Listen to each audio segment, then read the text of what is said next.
Hello everyone, this is Erik, the Asian movie enthusiast, and welcome to part 3 of our exploration of Asian horror from 2004. Now, way back in the early days of this playlist, we did have a few part 3s, but those videos covered a bunch of years in the industry. For example, 1926 to 1969, or 1981 to 1989. This is our first part 3 that is dedicated to 1 year in the industry, and we've got some more interesting titles to discuss. Now, I enjoyed all of the movies that we're talking about tonight, so this should be a pretty good video. So let's begin. And remember, all of the titles for all of the movies I discuss are listed in the description box below. And we begin with one of 6 films in the Hideshi Hino Theater of Horror. Now, if you remember, we already covered Death Train, which was not so good, and Lizard Baby, which I found to be somewhat amusing. I think this next one is better than those two, and that is The Boy from Hell, Japanese horror film. Of course, we're in 2004 here. Now, a woman has recently lost her child, named Dayo, in a tragic accident. Soon after, she meets a mysterious old woman who says she can resurrect him, and indeed, he does revive, but as a half-decomposed inhuman. In order for the boy to become whole again, he needs fresh human organs. Now, the mother goes to great limits to help her son, but will he be able to make the full transition back to humanity? In either case, the resulting murder spree grabs the attention of a local detective. Now, watching a kid with an ugly face stumble around and kill people is definitely giggle-worthy. In fact, I wonder if the humor in this film was intentional. It very well could be. But the characters are so serious about everything that it does create some doubt as to whether the laughs are intentional or not. So, for example, the opening decapitation scene, which starts this movie off with a bang, so to speak. At the same time, however, there is a lot of violence here that is inflicted against children and also inflicted by children, some of which is quite bloody, surprisingly. I always like it when horror films go that route because you don't get to see it that often, and it's nice to see, I think, in terms of entertainment purposes. Special effects here are dirt cheap, but they do give the film a certain charm because the filmmakers go to extremes to intentionally make it look artificial, which I thought was kind of an interesting aesthetic choice. And I guess if you don't really have the budget, you may as well go all out in creating sort of like an artificial background or artificial special effects. It almost gives it a bit of an otherworldly feel at times, which I liked. And as an added bonus, the theme song here seems to be an homage to Tubular Bells, which was, of course, used in The Exorcist back in 1973. And you get to hear the theme song multiple times, so that's a nice little plus for those who like the old school style of scoring in films, horror films especially. So, yes, I liked this one. But before you watch any of these Hideshi Hino Theater of Horror films, as I've said before, you should prepare yourself for very low-budget affairs. I know some people really have problems with ultra-low-budget horror films, so just keep that in mind before you start buying these up or watching them. Now, most surprisingly, though, I've seen a number of positive reviews of The Boy from Hell online, with some people giving it very high scores, actually. Check out the reviews on IMDb if you don't believe me. And, I don't quite rank it like that high, but I certainly enjoyed it. It's a pretty cool flick. Now, the availability for The Boy from Hell is that it is moderately available on DVD. And as I mentioned in my previous videos, the Hideshi Hino box set is available if you're willing to take the plunge and buy all of these films. And also, a few of these films are actually on YouTube, so check YouTube because I think The Boy from Hell is actually on YouTube right now with English subs.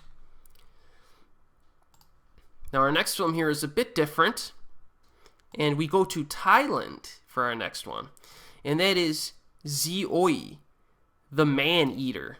This is kind of a horror-thriller hybrid. Now, after moving to Thailand, a poor Chinese immigrant suffers discrimination and eventually resorts to horrific acts of violence in an attempt to cure himself of his severe respiratory illness. So this character really just goes off the deep end early on and convinces himself that he must kill children and eat their hearts in order to relieve his physical pain and give him strength.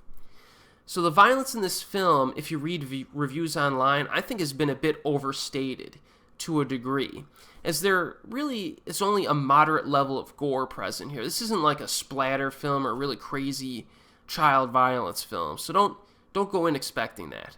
However, most of the violence is directed at, again, young children. That's 2 movies in a row already. We're getting started with a bang tonight, aren't we? And this yields some rather gruesome aftershots of dead corpses, which is nice for a horror film. And the plights of the antagonist are shown for almost half of the running time. So you do have some character development here, and that adds a little bit of depth into his eventual psychological break. There's also a side character, a lady reporter, so to speak, who is rather commonplace in the realm of movies, especially horror, but overall it's handled fairly well. Environments are effectively gritty and decrepit, which adds to kind of the griminess of things. Now, from what I've read online, this film is actually based on a true story, believe it or not, and some people, I guess, here and there were offended at how it depicts this murderer in a sympathetic light. I don't know, I thought it was a good effort at creating a multi-dimensional lead character where the viewer can actually understand some of the factors that led to his mental break from reality. So I actually consider that a plus. Another interesting fact about this film is that it was directed by 2 ladies who were mostly involved in commercials before this project, and I actually cannot find any other movies that they directed after this, which is kind of a shame because I thought they did a good job with this one. This is a pretty good flick. Now, the DVD availability of Zee Oui, the Maneater, is that it is widely available, so feel free to pick it up or watch it if you like the premise. Now, our next horror film here, we go to a country that we've actually never visited before in this Asian Horror Year in Review playlist. And that is Vietnam. We've never covered a Vietnam horror film. And actually, I think I only have 2 or 3 that I've seen ever. I know they've come out with more that I'm trying to track down, but I have had no success. However, this is the first Vietnamese film that we're covering here, and definitely an industry that I'm unfamiliar with, but, we touch upon it here a little bit. And this film is called Spirits, and this is a horror anthology. So this is structured, of course, as an anthology, but the stories are linked by the same characters. So it's one of those anthologies where you don't have completely separate stories. You have stories where, 1 or 2 characters are in each of them, or all of them, so to speak. So the first story, called The Visitor, is about a novelist named Lok, who meets a lovely girl, Hoa, while traveling to an abandoned residence. The second story, entitled Only Child, concerns Lok's future wife, Lin, who is obviously a different woman than Hoa. So that adds a little bit of a drama there. And the third story, The Diviner, focuses around a fraudulent spiritualist who visits Lok but discovers more than what she bargained for. So there's a little bit of a mystery element here. So all 3 of these short stories kind of blend together and give you a complete picture of what's going on. And I kind of like that with this one. One of the other positives of this film is the patience of the filmmakers to slowly develop the characters and set the mood. Basic themes are made interesting via effective dialogue, good acting, and romantic undertones. It's almost kind of a horror romance, I would say, in some regards. The surrounding environments also capture the strong scenery of rural woodland Vietnam very nicely. So if you're into the non-city-based horror films and you just want to get out of the city for your next horror film, this is also an option for you.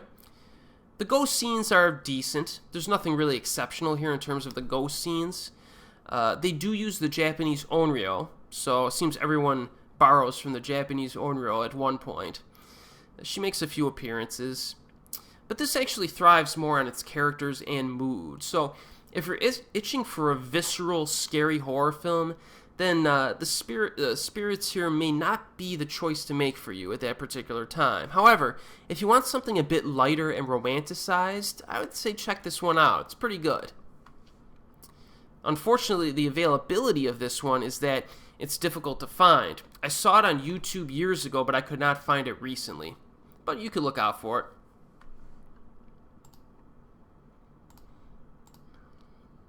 Alright, the next one here. We move back to Japan, but we stay in the anthology circuit here. This is another anthology. Asian horror, man, I'm telling you, they make a lot of good anthologies in the contemporary era. If you take the last 20 or so years, there's a lot of good ones. So we're going to start getting into them in the next handful of years. And this one is called Tales of Terror from Tokyo, the movie.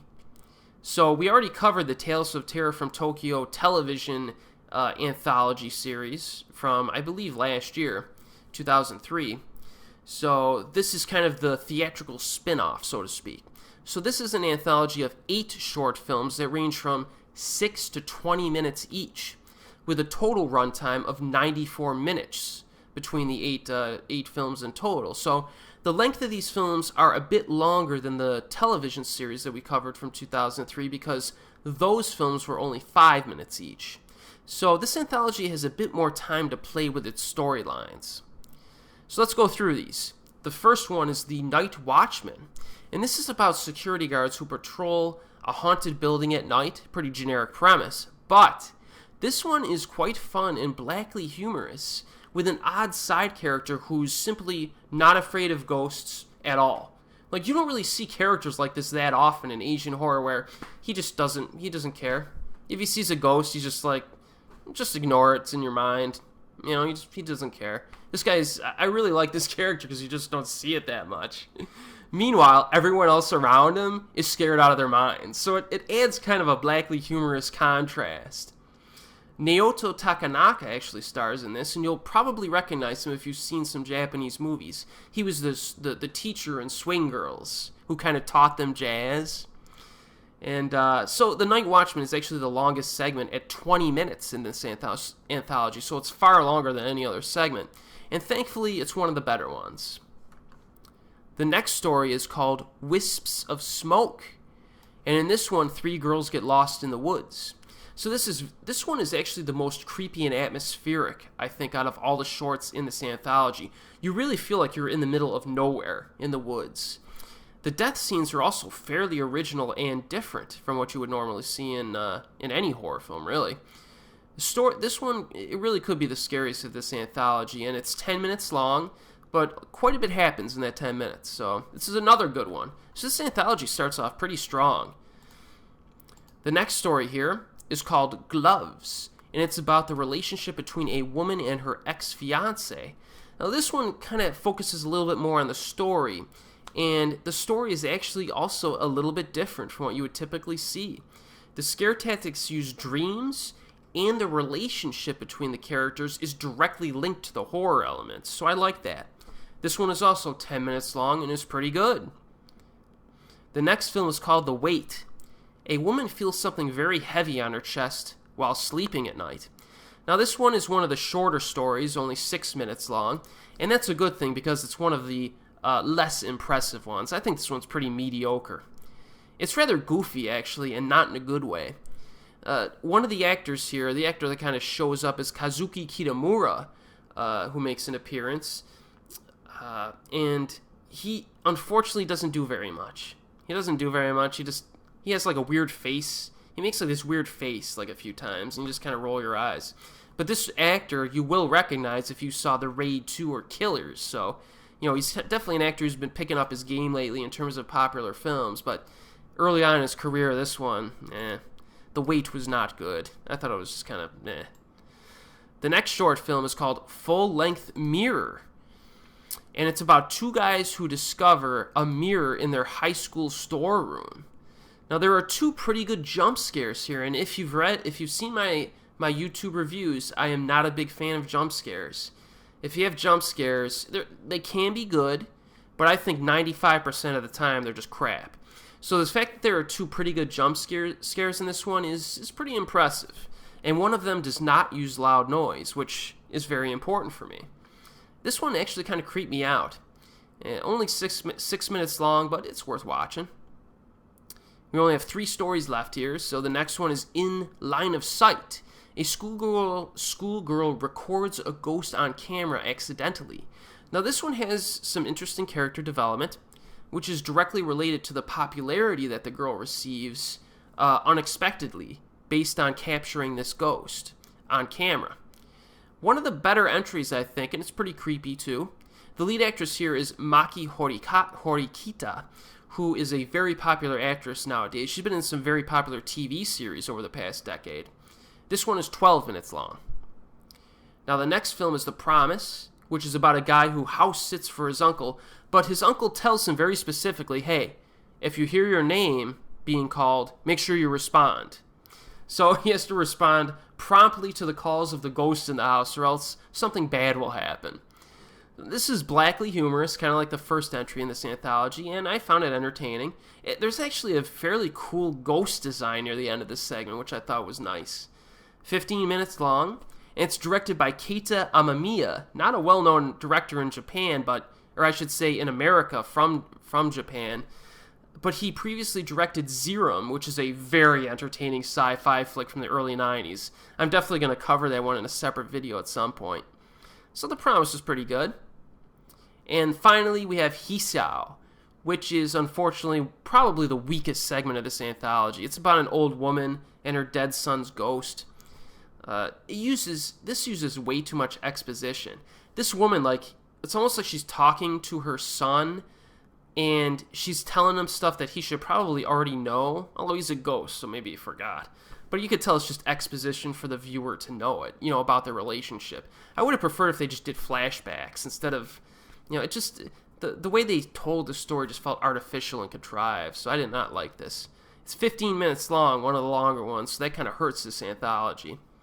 So in summary, I think there's definitely enough good stuff here in this anthology to warrant a recommendation. Going into this franchise, you'd probably assume that the Onryo Ghost Girl just pops out everywhere and they would just take the lazy way out, because, Tales of Terror from Tokyo just sounds kind of like a lazy anthology.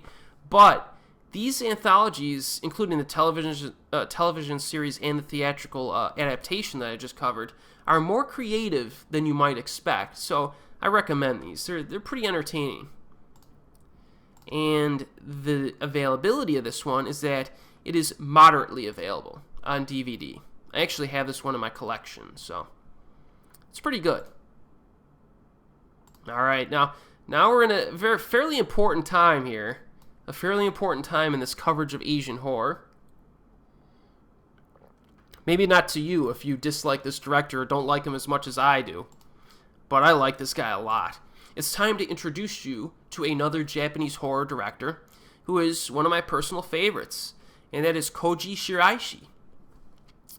One thing to understand is that this director has been mostly limited in terms of production budgets. The majority of his films have been released direct-to-video in Japan, and the ones that were released in theaters have only had moderate money behind them. And remember, this is moderately budgeted in terms of Japanese film, which is still minuscule compared to Hollywood horror films. I would not be surprised if his most recent project, Sadako vs. Kayako, will have his largest production budget of his entire career. And actually, there's a few reviews of that one online now, and it's actually getting good reviews. As ridiculous as the premise of that movie sounds, I'm actually looking forward to that one, because if Koji can infuse his creative sensibilities to that, it could be interesting. But we'll get to that much later in this playlist. I haven't even seen it yet. So, one consequence to this low-budget style of this director is that he seems to have complete creative control over his movies, which means that his filmography is one of the most creative out of any contemporary director of horror. He focuses a lot on Japanese urban legends, and there's definitely a splash of extraterrestrial horror mixed into a handful of his movies, which is kind of interesting, a little different. Now, the big criticism of Koji that I consistently read online is that viewers tend to get frustrated with his dirt cheap computer effects that he uses at times in his films. Some of his films do not have this stuff, but a number of them do. And we will get to that criticism later when, specifically when we encounter it in his films. Now, this Asian Horror Year in Review playlist is actually going to be a Koji Shiraishi filmography review as well, because almost all of this man's films are horror films. So we're going to be covering a lot of this guy. And we're going to cover all the ones that I've seen, and I really try to watch as much as I can from him. And we got two of them back to back here. The first of which is much maligned. Kind of like Kirei, the Terror of Beauty. This one just gets railed online, but I like it. So there. And that is Ju-Rei, the Uncanny. You're probably shaking your head right now if you saw this one, but just let me state my case here. A group of high school girls discover the truth to an urban legend when one by one, each begins to die under mysterious circumstances after witnessing a black-hooded figure. This is basically a compilation of killings by murderous spirits with enigmatic motives, which means that the entire film consists basically of horror sequences, not unlike the Ju-On films, so that has some similarities.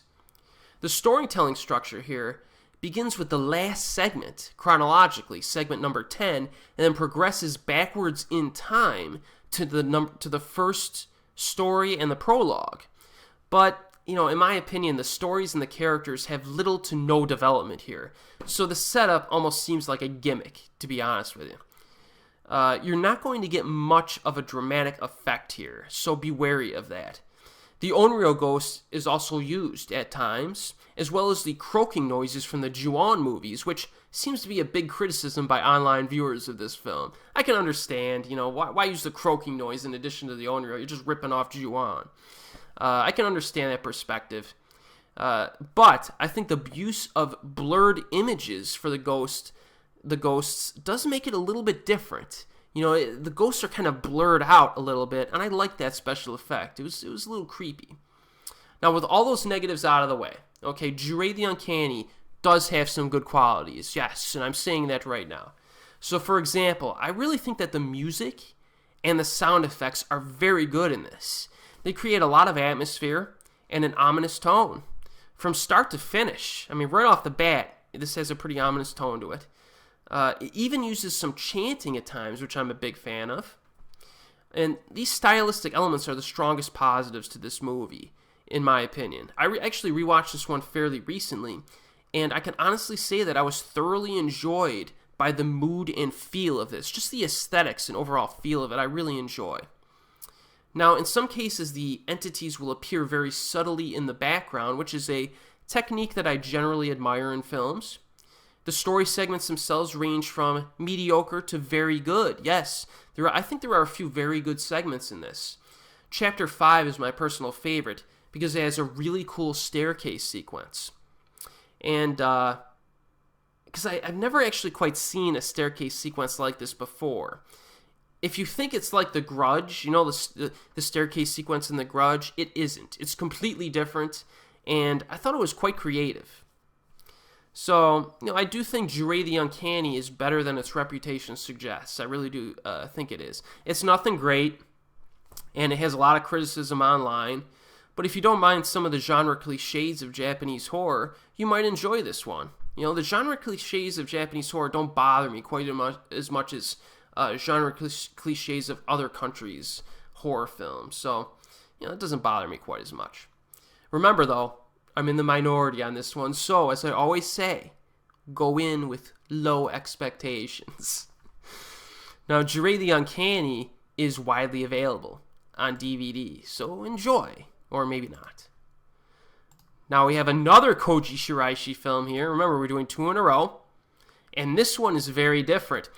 This one really exhibits some of his trademark creativity. No Onryo ghosts in this one. And it's another film in the Hideshi Hino Theater of Horror film series. And I think it might be the best. And that is Dead Girl Walking. Made with a shoestring budget, this is one of the weirdest horror films that I've seen from the last 20 years. A girl's body dies, but her mind continues to function, resulting in her gradual transformation into the undead. Now, this girl's name is Sayuri, and she's pronounced dead on a hospital table, yet her body continues to function. So her wounds continue to fester, and her skin begins to rot. Discovering this, her family then begins to despise her. With her home reeking of rotting flesh, the family decides to confront her, and eventually she just leaves home because they hate her so much, but she gets captured by a circus owner and is forced into freak show entertainment. I mean, talk about a terrible life this girl has. So that's kind of the basic plot setup. So most of the cinematography in this one is in black and white, even though it was made in 2004, and the main character's thoughts are communicated through a black screen with intertitles, almost like a silent film. So it's a very odd stylistic choice, but it works in this. The score, I think, is very intrusive, very loud and intrusive, kind of like an old school horror film from like the 30s. Definitely a throwback to kind of pre-1950 horror in general. But I think it's consistent with the overall style here, with the black and white cinematography, etc. The story is fairly simplistic, but the character interaction is a bit more nuanced than you might expect. For example, the reaction of the fellow townspeople to this girl's putrid physical degradation is portrayed in a blackly humorous manner at times. The ending is also surprisingly sad and surrealistic as well. Now, the runtime of 40 minutes ensures that this does not get boring. This moves along, the pacing is slow, but at 40 minutes it moves quite briskly. And there are also a few bloody deaths that are tossed in. Definitely a weird film, but if you're a fan of out there horror movies with a budget that's equivalent to a grammar school kid's lunch money for a day, there's much to like in this film by Koji Shiraishi. I think it's the best film within this particular Hideshi Hino Theater of Horror box set, so I definitely recommend Dead Girl Walking. Availability in this, moderately available, as I typically say for this box set. And remember, there's a box set available, and this one is also on YouTube. You could probably find Dead Girl Walking on YouTube if you search for it. Alright, next one here. We're going to hit some ghost movies now, people. We're hitting some ghost ones. And the next one, I think, is a little bit underrated and underappreciated. It's kind of generic, but it's pretty solid for what it wants to be. And that is Ryeong, also known as The Ghost, also known as Dead Friend, because some Korean horror films need 3 titles for international use. A South Korean horror film. So after a traumatic incident, a college student, played very nicely by Ha-neul Kim, I'm a fan of that actress, is struck with amnesia and tries to piece together the events of her life. But when her old friends begin dying off in mysterious water-related episodes, she begins making the connection between a dark secret from her past and the horrors of the present. Now, as you may have guessed, this is your typical Asian horror ghost story here, but it has a not-so-typical twist that proves to be one of its highlights. On the positive side, it has a nicely unconventional start. It develops the protagonist and the drama properly, and it uses water-related murders quite well. Water here is even more pronounced than films like Ryeong or Dark Water, if you can believe it, and it's quite surprising. I mean, water is very big in this movie. On the negative side, the commonly used mystery element is prevalent. You know, that mystery element that's in a number of Asian horror films. You got to figure out what's going on. The Onryo ghost does make some appearances, and some of the horror scenes are a bit derivative. However, the ending is quite good because it turns a common cliche on its head, and it does something a little bit different with it. I think this is a worthy film that stays interesting throughout and gets better during a second viewing because the little details become more noticeable. So this is one where it has a lot of familiar elements, but I think the execution makes it watchable. I think Ryeong should be mentioned a little bit more often when people bring up and recommend good Asian ghost films. So I like this one. What's the availability here? It is widely available on DVD, so check it out if you like Asian ghost films. The next one here is another fairly popular one. You definitely have heard of this one. And that is The Eye 2 from Hong Kong. Now, just so you know, if you haven't seen this one, this is not a direct sequel to The Eye. and Angelica Lee does not return in this. So if you're expecting her to return for the sequel, she does not. After a near-death experience from an overdose of sleeping pills, a woman is pulled back to life to discover that she's pregnant. Tormented by the idea of abortion and haunted by mysterious strangers, she is on the verge of a mental breakdown. It seems she is losing her grip on reality, but she knows there is more to her pregnancy than meets the eye. Pun intended. Now, this is a character-driven horror film by the Pang brothers, of course, that has an overall theme of reincarnation to it. So if you're into films that touch upon reincarnation, this is one to check out. There is some intense imagery early on, I think, kind of uncomfortable imagery. The violence in this isn't that graphic, obviously, but this one's pretty uncomfortable at times, I think. And there are also a number of cool sequences during the latter half of the film, including moments with swimming spirits, which I found to be quite eerie. The ghosts in this are quite different, even though they're kind of ghost girls or people. There's something about the way that they look. It's definitely a little bit different, even in terms of Asian horror. The elevator scene in the Eye 2, I think, is even better than the popular elevator scene from its predecessor. So, that's a little positive there for you. Also, the use of ghosts and their purpose in terms of their interaction with humans is very different here and interesting. So again, I'm covering some movies in this video that on their surface, some of them seem pretty generic, but they have their little flares and their little nuances that set them apart from one another. The story is good, and the lead actress is Shu Ki, who does a fine job in an atypical psychotic acting role. You don't see Shu Ki in many kind of psychotic acting roles, but her character is actually fairly unlikable in this, but is not excessively so to be obnoxious. She's just got an edge to her, and that adds kind of an edge to the film. So when you hear about the Eye film franchise, it's usually the first film from 2002 that people always talk about, but I think the Eye 2 is a good sequel. It's a worthy sequel, and it is also very different from its predecessor, so that helps. Gives you a little bit of a different experience. Now, the Eye 2 is widely available on DVD. Now, the next film is a ghost film, but oh, is it different. And this is another one that no one ever talks about. No one ever talks about this one. I don't even think it got a U.S. release. I think that's why. First time I saw this one, I think I had a DVD rental service that actually sent me Region 3 DVDs with English subs. And this is one that I watched with that. And this is a good one. This should be available in the U.S., but it isn't. And that is Ghost House, a Korean horror comedy. So a man unknowingly moves into a house, a haunted house, and must deal with all sorts of inconveniences, like flying teddy bears, a cute but sassy poltergeist, and a really pissed off couch. I mean, if you sleep on this thing, you're in trouble. So this is basically a comedy with some horror elements infused throughout. But there's so much ghostly activity in this that I'm including it in this Asian horror playlist because it really serves our purpose here. I mean, there's tons of horror-related elements, even though this movie is never really scary at any point. Now, the script establishes early on that our main protagonist really values home ownership based on his childhood experiences, which comes into play later on when he must decide whether or not he wants to move out or flee from the ghosts or go back in and reclaim his house, you know what I mean?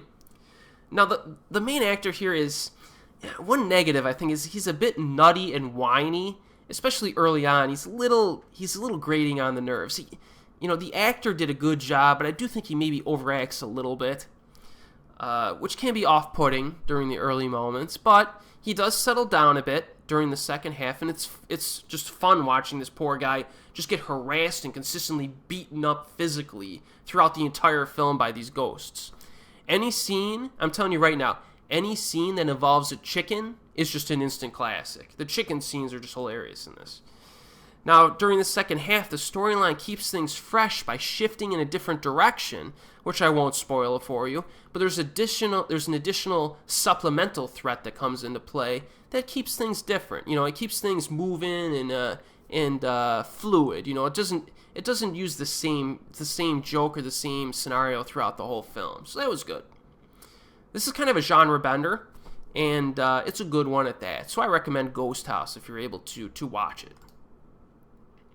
Ghost House, no U.S. release, as I've said, but there are DVDs available on Yes Asia, one of which said region-free on the DVD, so you might be able to pick up a region-free one on there. All right, we got two left here. And our next two films are some of the more popular ones that came out during the mid-2000s. And they are both a part of the J-horror theater film series. So after the success of Ryeong, the producer of that film, Takashige Ichise, decided to launch a 6-film project. He recruited a different director to helm each film. So we got Masayuki Ochiai, who directed The Hypnotist. He got Norio Surata, who directed Ringu Zero, Takashi Shimizu, Ju-On, Kiyoshi Kurosawa, who directed Pulse, Hideo Nakata, who directed Ringu, and Hiroshi Takahashi, who never really reached a popular status in his career. So that's a solid lineup of directors to direct this 6-film series. And I would say that all of these films are entertaining enough for reviewing to definitely different degrees here. So we're going to cover all of them in this playlist because that's what I do. So the first film here, which I'm sure you've heard of, is called Infection. From Japan, of course. So a small group of doctors and nurses attempt to contain and study an unknown virus that liquefies its victims into green ooze. Now, the evening begins quite badly for the staff at this hospital when a patient dies under dubious circumstances. In a panic, the doctors stage a cover-up to kind of protect their careers. But soon after, another patient is left at the emergency room doors, dying of bizarre symptoms. And that's when the real horror starts, because the doctors themselves begin acting in strange ways. Now, the atmosphere and the music in this film are very creepy, which nicely wears out the viewer over time. I mean, you're constantly subjected to some ominous atmosphere, which is always nice. There are practically no jump scares in this, too, which is always a big positive for me, man. No jump scares or very few jump scares, you're already on my good side. Now, this one is sort of a mix of human conflict and medical ethics amidst a life-threatening scenario, which is interesting. It's got some human drama in it. The method of transfer from person to person of this infection is perhaps a bit too ambiguous for its own good, a bit confusing as to how it works, even after you watch the whole film. And the pacing does drag a bit in spots, but the focus on mind and psychology in explaining the nature of this disease is very innovative and a welcome change from the generic biological threats that typify these types of films. I don't think this film gets quite the credit it deserves from online critics. Now, that aspect in and of itself makes this film memorable and worth watching. So, this first installment in the J-horror theater film series is a good one, and it's directed by Masayuki Ochiai. DVD availability of this one, widely available, so have at it. And the final film tonight is called Premonition, from Japan. A man is faced with the horrific knowledge of deaths that will occur in the future, as well as the various puzzles and mysterious mysteries surrounding not only his abilities, but also the related consequences of using these abilities.